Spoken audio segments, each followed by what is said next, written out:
Hey everyone, and welcome back to the channel.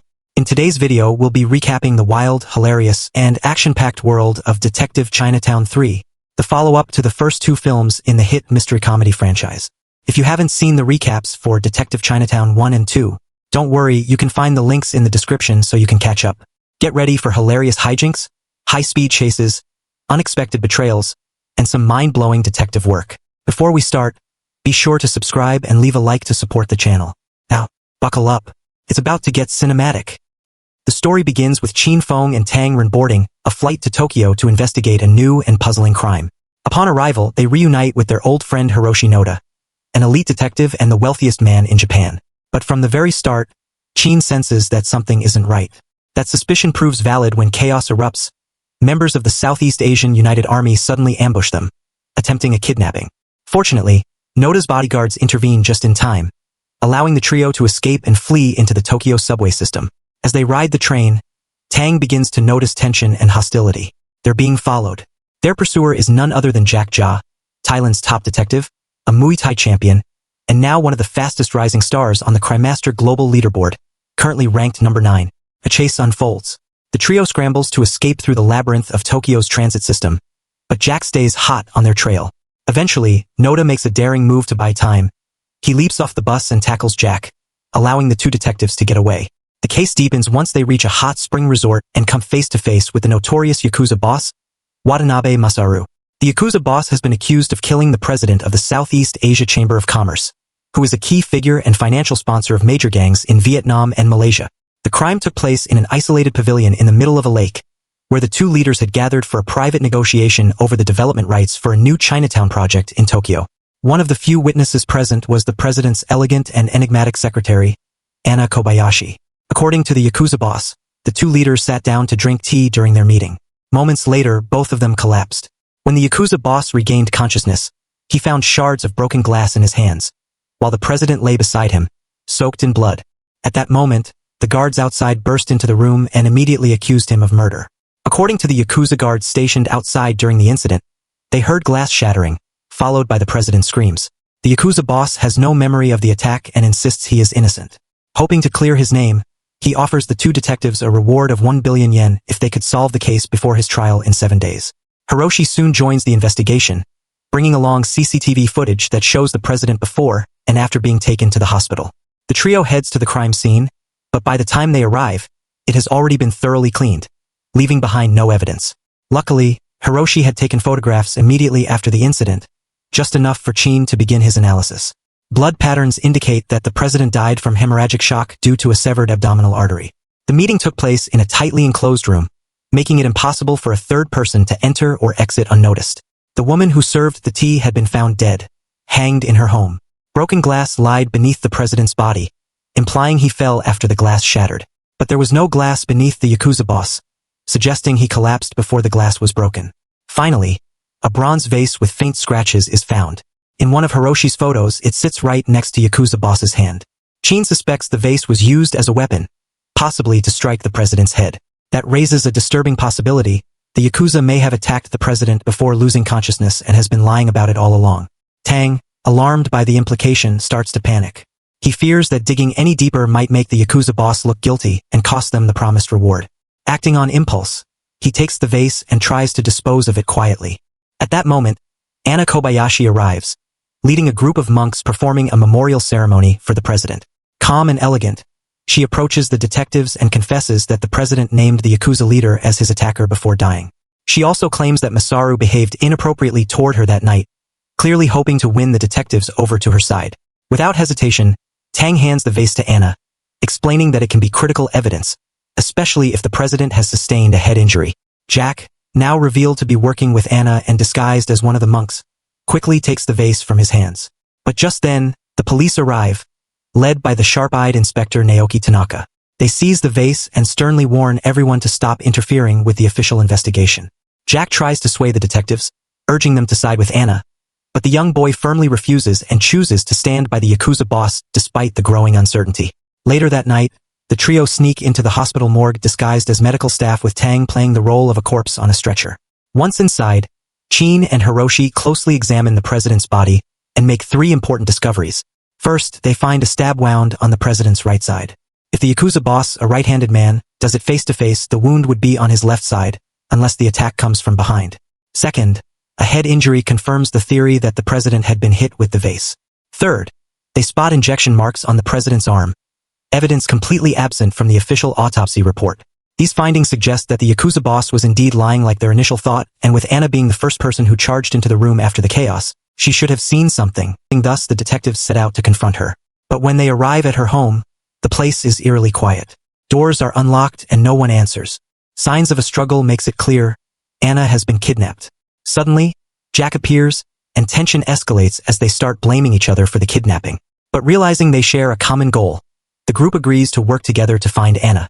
After reviewing surveillance footage, they identify the kidnapper, a wanted criminal named Akira Murata. Following the trail to Akira's hideout, they discover a chilling video message.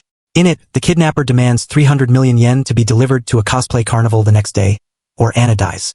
As time is running out, Hiroshi offers to cover the ransom using his vast fortune. At the carnival, the group is initially denied entry for not wearing costumes, forcing them to quickly improvise disguises. Once inside, they are led through a series of cryptic challenges spread across Tokyo. Jack faces a group of fierce kendo fighters. Hiroshi arrives by helicopter but gets disqualified for cheating. Meanwhile, Chin and Tang go up against a sumo wrestler. Tang hesitates at first, but eager to prove himself, he fights back while Chin guides him to spot the opponent's weak points. Together, they win the challenge. Afterward, Chin receives instructions for the final test. At a famous Tokyo intersection, he must count how many people cross the street between green and red traffic lights. He has only 3 attempts. After failing twice, Chin changes his strategy. He drops money in the middle of the street. As people rush to pick it up, no one crosses. The answer is revealed to be 0, and it's correct. Their final destination is an underground water discharge channel, where Anna is found bound in a well of rising water and crying for help. Tang rushes to free her, while Chin confronts the kidnapper. The kidnapper has linked the rising water valve to his own heart pacemaker. If he dies, the water stops, and Anna is saved, but Chin will be blamed for murder. As time runs out, the police storm the scene, just in time to witness the kidnapper fall from above and die on impact. Without hesitation, they arrest the young detective on the spot. As he's being led away in handcuffs, he turns to Anna and asks a simple but pointed question. How was the Yakuza boss holding the broken glass at the crime scene? Anna answers effortlessly, but her response reveals something strange. She doesn't use the translator. Since arriving to the country, the 2 Chinese detectives and the Japanese had relied on earbud translators to understand each other. Yet now, Anna understands fluent Chinese. This is a crucial detail. With Chin incarcerated, Tang is sent back to Thailand to lay low. There, in a quiet church, he meets Snow. During their meeting, she deliberately pushes Tang down a stairwell. It's then that the man notices a discrepancy. There's a clear difference between someone jumping willingly and someone being pushed. Determined, he returns to Japan. At the crime scene, he runs tests with Kiko in front of the lead prosecutor in Chin's case. Together, they reenact the fall, demonstrating that if the kidnapper was pushed down, the body would have landed in a completely different position. The prosecutor demands more proof. That's when Hiroshi arrives with the missing piece. Before the handoff, he had secretly dusted the ransom money with tracking powder. That same powder transferred to the detective's hands. If he had shoved the kidnapper, the powder would have been there. But notably, it was not found on his body. This evidence clears the boy of all charges. But there's more. Hiroshi reveals that he had been secretly tracking Q, the top-ranked detective on Crime Master, while previously spying on Chin during his time in prison. There, the young boy was having a nightmare, revealing clearly that the kidnapper hadn't been pushed, but he had jumped, whispering one final message before falling. Q says hello. The meaning was chilling. The entire scheme had been masterminded by Q.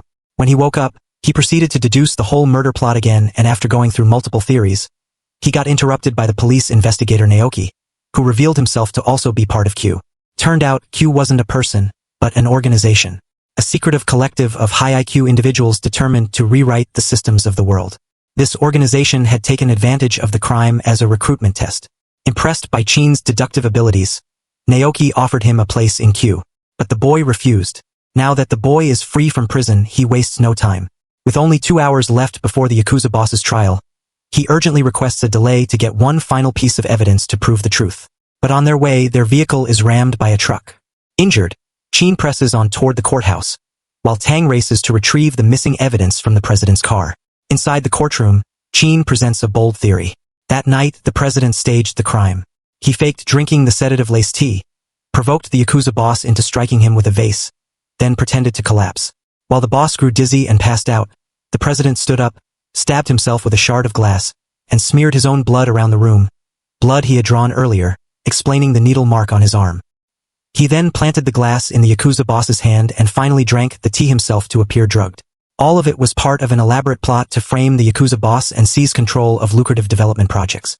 But that's not where the story ends. In truth, the president left the scene with only minor injuries. He was later killed, stabbed again with a different shard of glass. And that weapon was missing from the crime scene. Chin reveals the killer, Anna. She had secretly slipped a shard of glass into the president's pocket. On the way to the hospital, she retrieved it, wrapped it carefully in her handkerchief to avoid injury, and delivered the fatal wound. She had planned to dispose of it, but the police seized the vehicle before she could. Chin backs up his theory with surveillance footage. It clearly shows Anna having her handkerchief after the incident, but it's missing when she arrives at the hospital. Just then, Tang bursts into the courtroom with the final piece of evidence. The missing shard of glass, stained with the president's blood. It was hidden in the car, exactly where Chin predicted. Then Jack arrives with a file that explains the motive of the murder. Years ago, the Yakuza boss Masaru was living in northeast China as a war orphan. He fell in love with a woman and together they had a daughter, Anna. Masaru finally confesses the secret he buried for decades. After Anna's birth, Masaru's family discovered their relationship and dragged them back to Japan. Then Anna became gravely ill. Desperate, Masaru begged his father for help. The condition? He had to abandon his wife and daughter and marry into a powerful family. To save his daughter's life, Masaru sacrificed his future.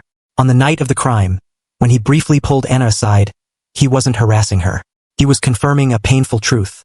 He had searched for a birthmark on her shoulder, the same one his daughter had. When he saw it, he knew. Anna was his daughter. That is the moment Anna breaks. Her composure shatters, and with trembling fury, she begins to tell her experience. After Masaru left, she and her mother fall into unimaginable misery. They live in squalor, scraping by day after day. Her mother even sold herself to a homeless man for a bowl of noodles. On Anna's birthday, she stole a tiny piece of cake to make her daughter smile. But she got caught, arrested, and died in prison. Choking back tears, Anna's voice turns cold. She says she swore an oath the day her mother died, to destroy the man who abandoned them. Every step she's taken since has been for that singular purpose. In the end, the courtroom falls into stunned silence. The judge postpones the case and orders the immediate arrest of Anna. Then the scene shifts. We're taken to a hidden facility, where some mysterious figures are sitting around a table. One by one, figures step from the darkness. These are the true members of Q.